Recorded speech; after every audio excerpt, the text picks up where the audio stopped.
Testing. Testing. Can we gather around the flagpole for the opening ceremonies, please? Is that doing anything? I don't know. I can barely hear it. I'm standing right here. Can we gather around the flagpole for the opening ceremonies, please? He's going to...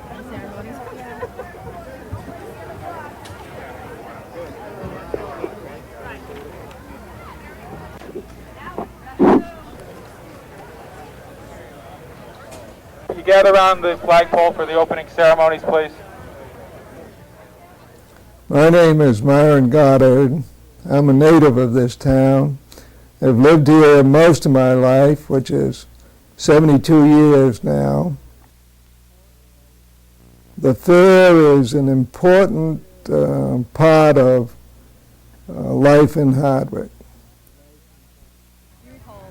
I'd like to welcome everybody to the Hardwick Fair. We've got some beautiful weather.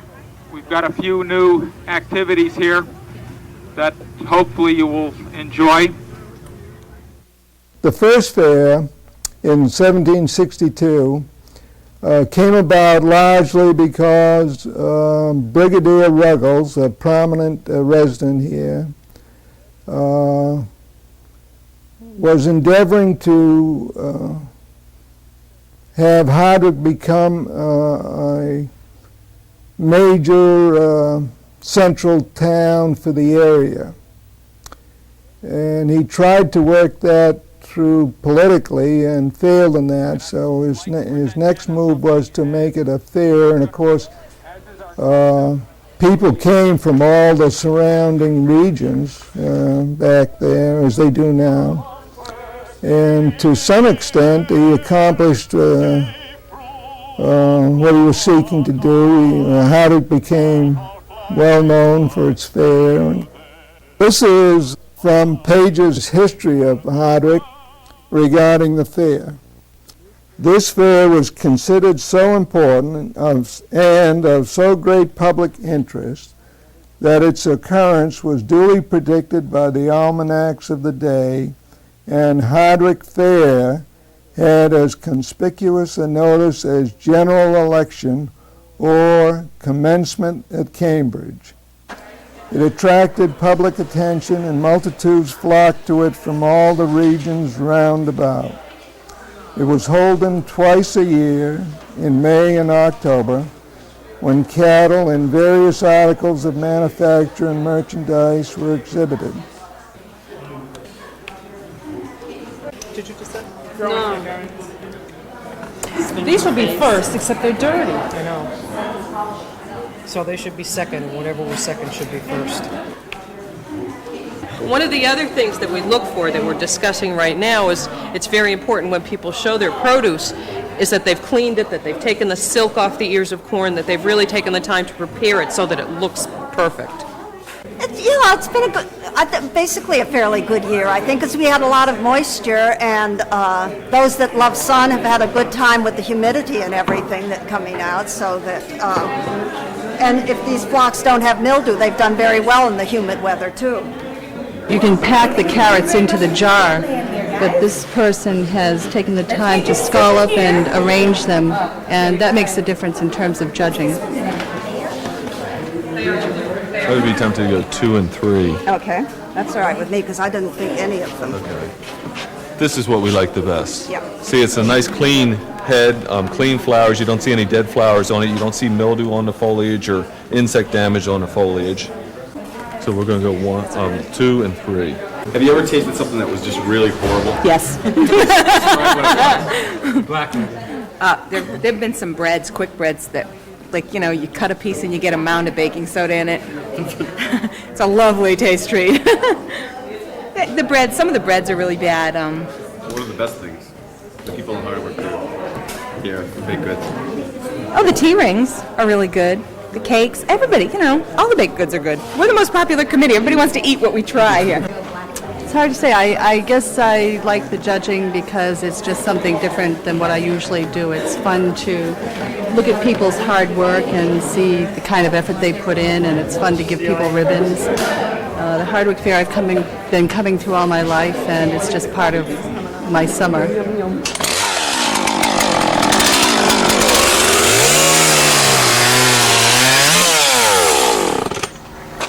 What are you guys getting ready for?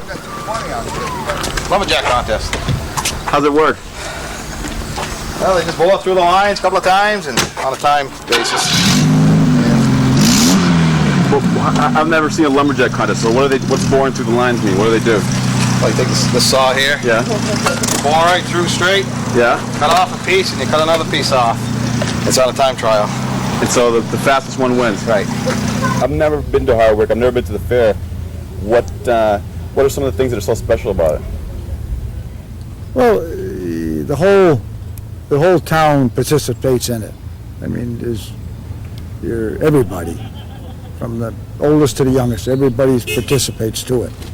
And I think that's one good thing about it. There's no partiality. Everybody, rich and poor and young and old, they're all in it. And that's one of the best things I like. We noticed you sitting over here. What you watching? Well, I tell you, they got my equipment over there. Yeah? They're cooking the spare ribs. The spare ribs? Yeah. So I'll be cooking chickens tomorrow. Yeah? Spare ribs is outside of my line.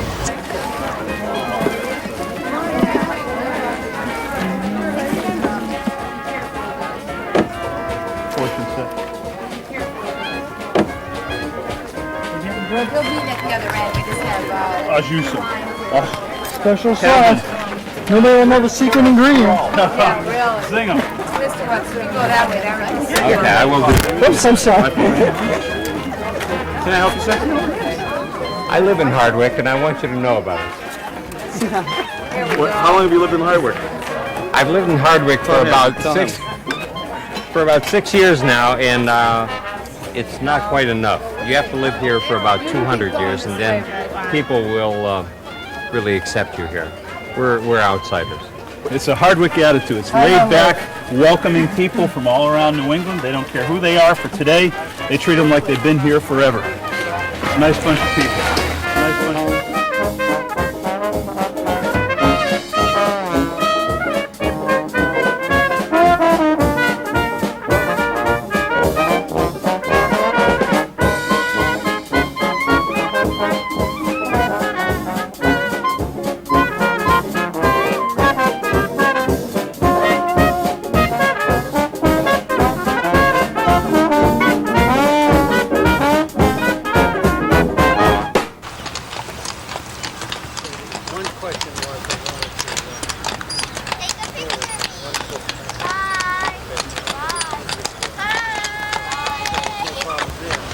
I just explained the rules to our contestants.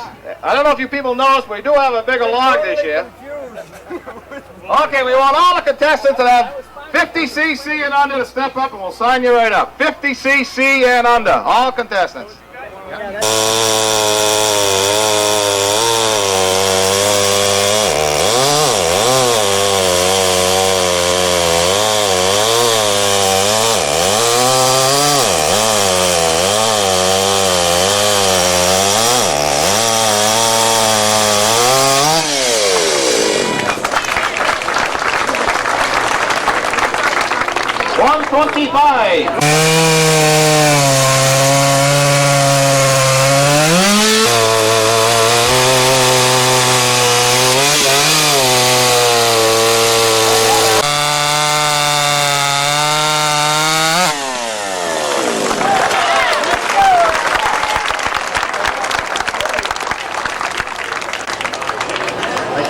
Jim Lagosino, second place at 104.10. And Bob Paquette, 107.59 for third. Come on and get your ribbon. Okay, now we're going to go right into a bigger class. Oh, it gets going at about 9:30 a.m. on Saturday morning. Cows are arriving, sheep are arriving. It makes for a good full day. What's your biggest challenge of the morning? Traffic, parking vehicles. Yeah. That's one thing we don't have in town. There's a lot of parking places. We're not used to the crowd. There's more people come to this fair than there is population in this town. How many people will come today, do you think? I'm not sure, between 5,000 and 6,000 if they have a good crowd. And how many people do you have in town? 2,400. All the exhibitors get dressed up in white clothes, either white or tan, and you brush the animals so that they're clean. The judge comes in and they judge on the structure of the cow, you know, how built she is, and like if she had an udder, it'd be the form of the udder. I'm trimming up my ram here just for show to make him look all nice and smooth and clean. He's a wool breed, a merino, which is not, unlike other sheep you'll see here, is not supposed to be clean and white. He's not supposed to be washed like the other sheep. He's supposed to be shown in fleece. As you can see, he has a very, once you open his wool, he has a very beautiful, long, white fleece. And so you show them in what they call it in the grease. So they look as if they're dirty, but down deep they're really pretty. Now when you judge these sheep, they're judged on their wool quality and their conformation, which is just basically their structure. Well, my father grew up showing animals, so I've shown him ever since I could walk. Ever since I was little. Can you imagine? I've never been to a fair, much less seen a cattle show. Describe for me what it's like and what's so much fun about it. Well, you meet a lot of new people from around the state, and you grow up, everybody's got something in common because they've all grown up on farms. We have a farm and we have chickens, and we basically just work on the farm. I do go to school and play field hockey and do sports and stuff, but these guys are just so cute, I can't get away from them. We want to welcome everyone here to our 228th Agricultural Fair. At the present time, we are having the junior showmanship. To those of our folks on the outside, you might be wondering what the judge looks for in showmanship. The type of the animal has nothing to do with the showing. Most people are familiar with the course. All your turns are right-hand turns except one turn, which is a left-hand turn down here. Runners ready, set, go!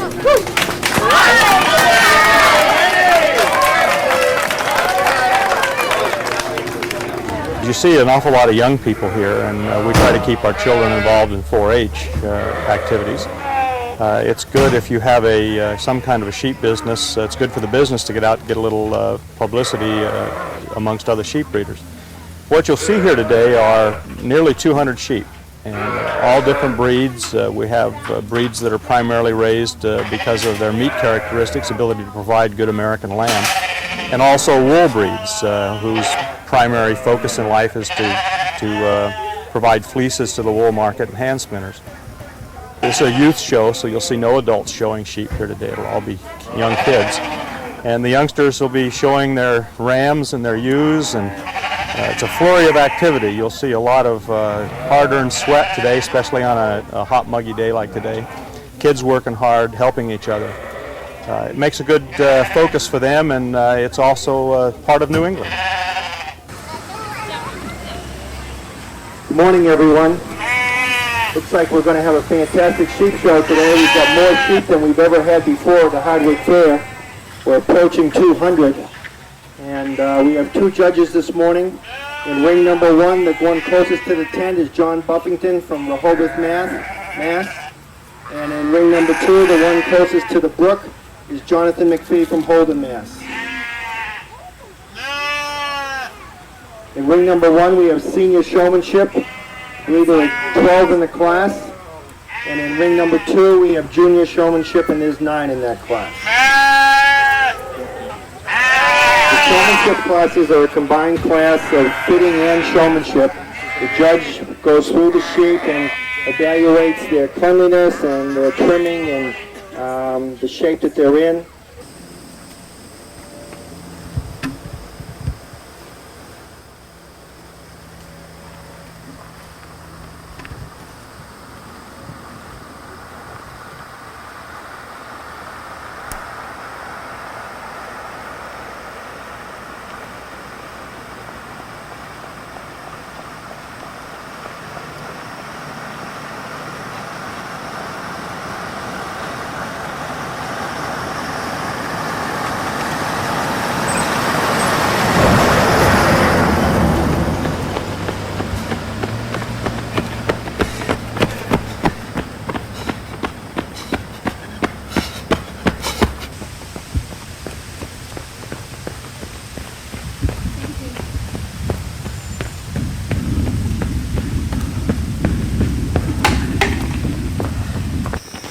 After this, we're going to Disney World.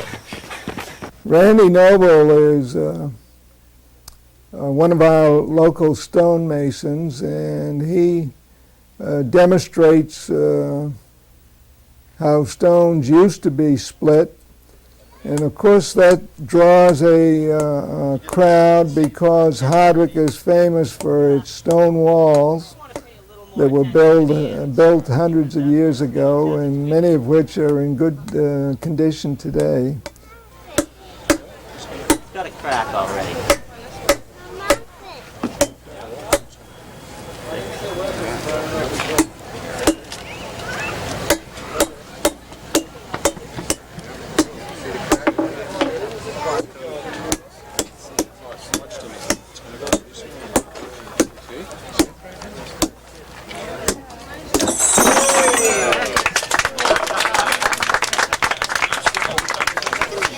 This is, in fact, what's called a two-man, or rightfully, I guess, two-person crosscut saw, because there are probably as many women doing this as men. This saw is called a 4-in-1 pattern. That is, there are 4 cutter teeth and 1 raker, and each of these cutters acts like a chisel.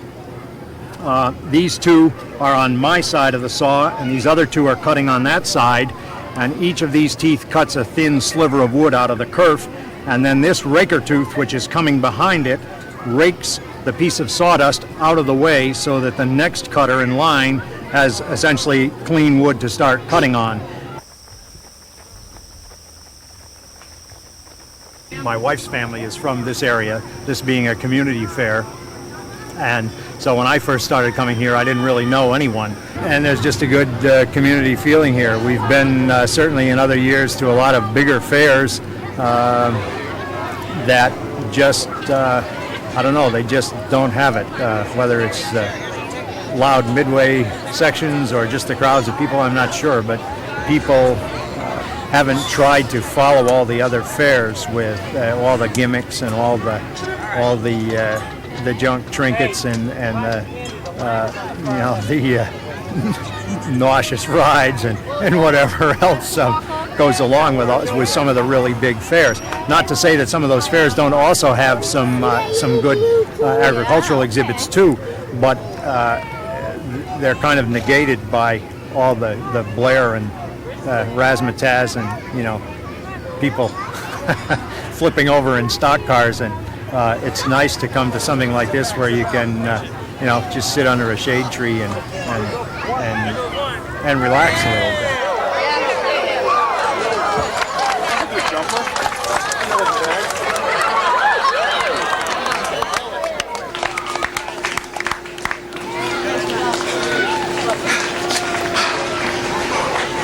It's fun, I tell you, it was fun.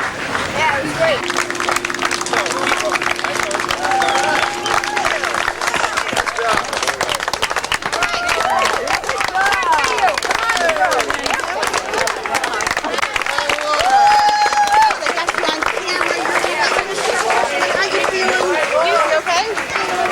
Keep walking.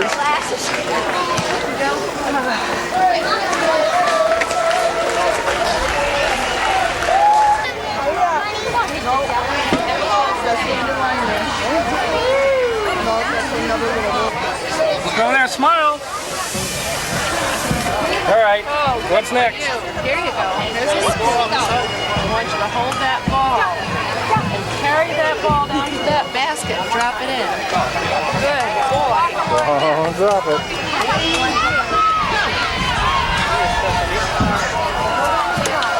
Let's wait until I say go, right? Listen. Ready, set. Ready, set, go!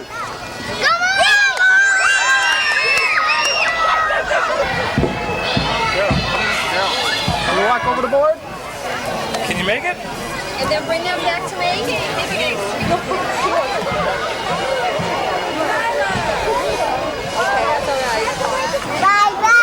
Ready, set, go!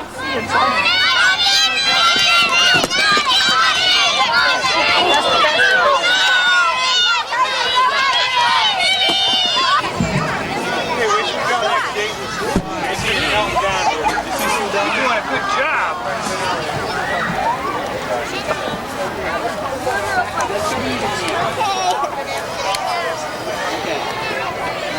jump the gun, huh? Right in the bucket.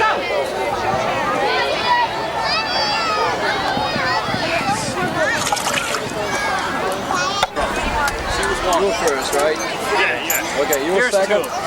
Here's two.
Towards the end of the fair on Saturday afternoon, an auction takes place at which many of the exhibits in the halls are sold. Oftentimes the bidding is spirited and a blue ribbon pie might bring $20 or $30 just because it's the prize winner at the fair. Do I hear 23? Do you see 23, Charlie? No. Sold for $22. A coffee ring sold for $22. Beautiful. We got assorted bunches of flowers. Let me have one. The bunches, you hold them up. Hold up one. Assorted bunches of flowers. $2. $2. I have $2. Do everybody three? Every one of them for $2. Let's go. Beautiful. Look at that. Lovely. There's one there. What's tail?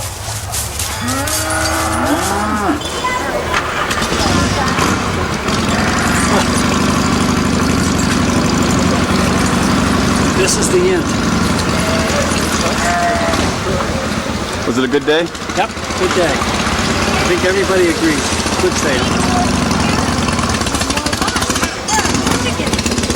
My other sheep did pretty well. I had the first place black ram and the first place ram lambs, and then my ram lamb took champion. So, and then I have a black ewe lamb of my mother's that I didn't expect to place very high, but who did place first place, took first place in the show today. The fair is fun. It's exciting, and I don't know how to explain the feeling. It's just so fun to be out there. I mean, I might sweat a lot and be hot, and when I'm done, I'm dirty, but it's fun. I just have a really great time. The fair ends at somewhere around 4:30, and the townspeople have become so adept at taking the fair apart that a couple of hours later, if you came by, you would hardly know that anything happened there at all.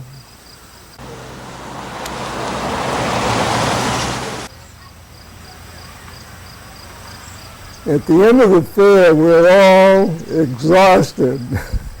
A couple of years ago, we scheduled some little event to take place in the evening after the end of the fair, and it just kind of didn't happen. Everybody was so washed out that we all kind of pulled back to our houses and sit down and recover.